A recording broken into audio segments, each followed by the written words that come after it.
Have you ever really thought about your skin? I mean, on the surface, it all seems pretty calm, right? But if you could zoom in, way in, you'd see it's a non-stop battleground.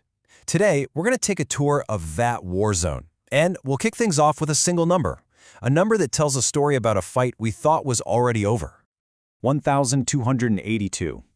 That's not just some random number. That's how many cases of measles were reported in the United States back in 2019.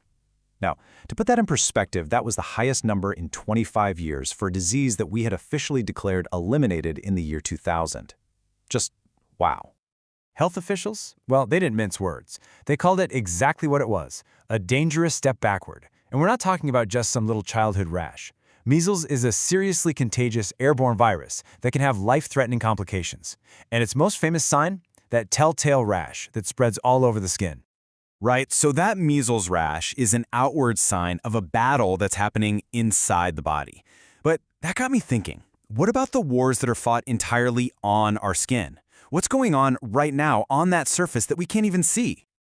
Well, to understand these tiny wars, we've got to get to know the battlefield. And that's your skin. It is so much more than just a covering. It's a massive, living ecosystem, and it's your body's single most important fortress.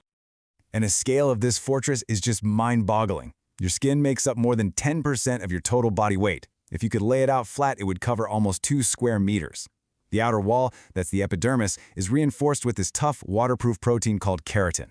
And deeper down, in the dermis, you've got glands pumping out sweat and oil, creating this kind of salty, acidic moat that most invaders just can't handle. But here's the cool part. This landscape isn't all the same. Your skin is more like a country with a bunch of different neighborhoods. You've got the oily kind of downtown areas on your face and back, where bacteria like Kutzibacterium love to hang out. Then you've got the humid swamplands in the crease of your elbow, and the dry deserts on your forearm. Every single zone has its own climate and its own special group of residents. And these residents? They've got a dirty little secret. You know body odor? Well, guess what? It's not you. And it's not your sweat either. Sweat is totally odorless.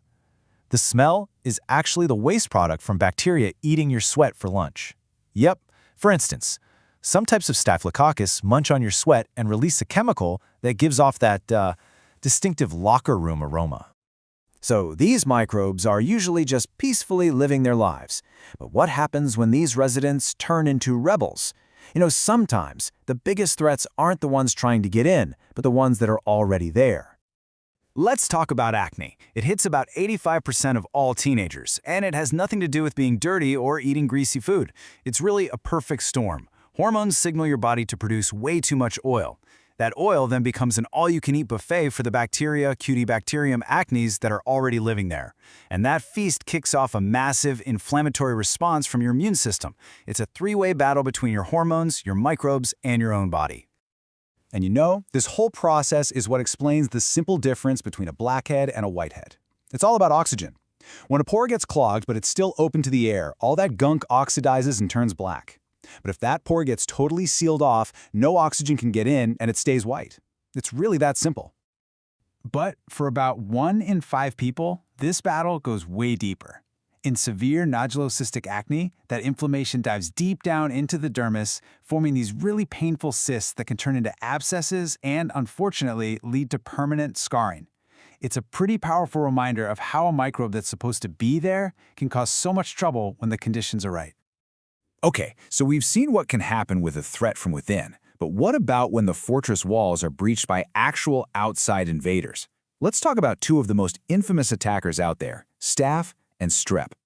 A classic staph infection. It often starts out so small. You might just see a little inflamed hair follicle, but it can escalate, and it can escalate fast. That tiny infection can swell up into a painful boil, which is also called a furuncle. And if a few of those boils merge together under the skin, they form a carbuncle, a deep, nasty infection that usually has to be surgically drained. But here's the really scary part. With some of these staph and strep infections, the biggest danger isn't the bacteria themselves, it's the chemical weapons they use. In toxic shock syndrome, they pump out these toxins that act like super antigens. Okay, so think of it like this. It's like a prankster pulling every single fire alarm in the country at once. Your immune system, the entire army, panics and starts attacking everything, everywhere. This body-wide chaos can lead to shock and total organ failure. And this brings us to a term that, let's be honest, is designed to strike fear into your heart: flesh-eating disease. It sounds like something straight out of a horror movie, but it is a very real and very dangerous skin infection. The medical name is necrotizing fasciitis, and what's wild is that it's often caused by the exact same bacteria that gives us strep throat. But if it gets into a deep wound, it becomes a completely different animal. It unleashes this cocktail of toxins and enzymes that just dissolves muscle, fat, and the connective tissue that literally holds our bodies together. It moves with terrifying speed, and the only way to stop it is to get in there surgically and cut out all the infected tissue like yesterday. Now, most of these invaders we've talked about need oxygen to survive, but a deep puncture wound creates a totally different kind of battlefield, one where there's no oxygen, and that unique environment invites a whole new class of horrifying microbes to the party. Gash gangrene is the perfect horrifying example. You get these spores of Clostridium perfringens, which are super common in soil, push deep into a wound. Cut off from all oxygen, these spores, which were just dormant, wake up. They start multiplying, feasting on muscle tissue and releasing gas. This internal fermentation makes the tissue swell, die, and eventually turn black. It's a nightmare. Another one of these dangerous spore formers is the one you've probably heard of, Bacillus anthracis, or anthrax. When its spores get into a cut, usually from handling animal products, they wake up too. The bacteria multiply and release toxins that create this very distinctive sign, a black, dead, crusty lesion called an eschar. It's a very clear warning that this infection, while treatable, can be absolutely deadly if you ignore it. So up until now, we've mostly talked about bacteria. Invaders we can usually fight off with antibiotics. But viruses, they are a whole different ballgame. They don't just attack, they move in.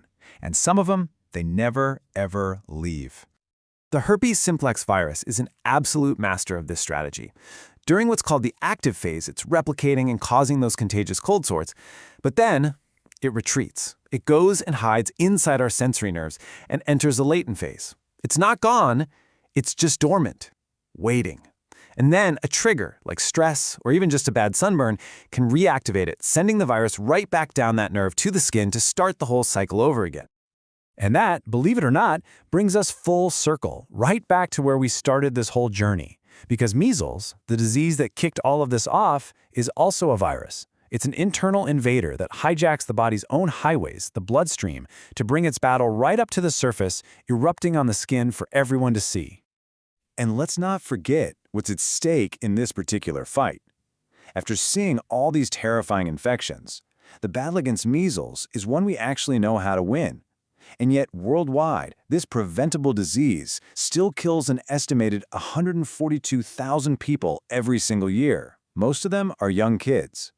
From the rebels living within to the invaders trying to breach the walls, your skin is a constant, raging battleground. It is your living, breathing shield. So I guess the final question is a simple one. From washing your hands to getting crucial vaccinations, what are you doing to reinforce your defenses?